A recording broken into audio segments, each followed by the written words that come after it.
like these come out of Syria daily, sometimes hourly.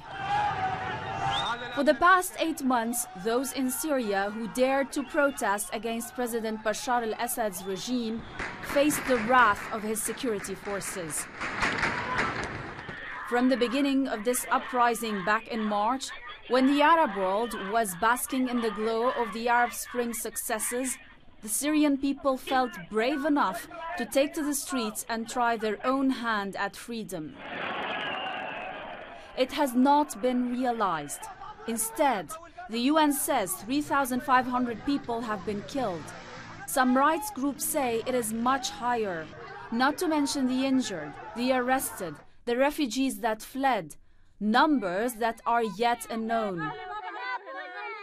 The Syrian regime has barred most Western journalists from the country. The Assad name in Syrian history goes a long way back in the people's memories. Bashar's father, Hafez al-Assad, is infamous for his own brutal crackdown on a Sunni Muslim uprising in Hama in 1982. Tens of thousands were killed. To some observers, history is repeating itself. From his power seat in Damascus, Bashar unleashed his loyal security forces to quell dissent in every corner.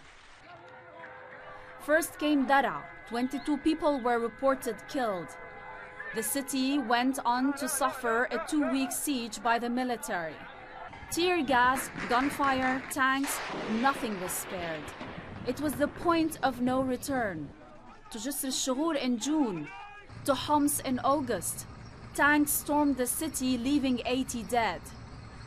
In November alone, activists reported 400 killed. This week, 80 were killed in a single day. They shooting people and targeted buildings and innocent people. They don't differentiate between men or women or child. As the number of dead increase, so have the calls for Assad to go. Bashar Assad should see the tragic end that meets leaders who declare war on their people. Oppression does not create order, and a future cannot be built on the blood of the innocent.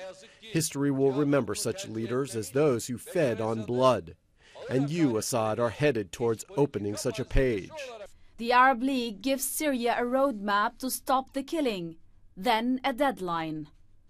If they do not abide by the decision of the League and abide by the agreement of the League and stop the killing and allow media in and release political prisoners, this will complicate matters, and we do not wish or hope for this.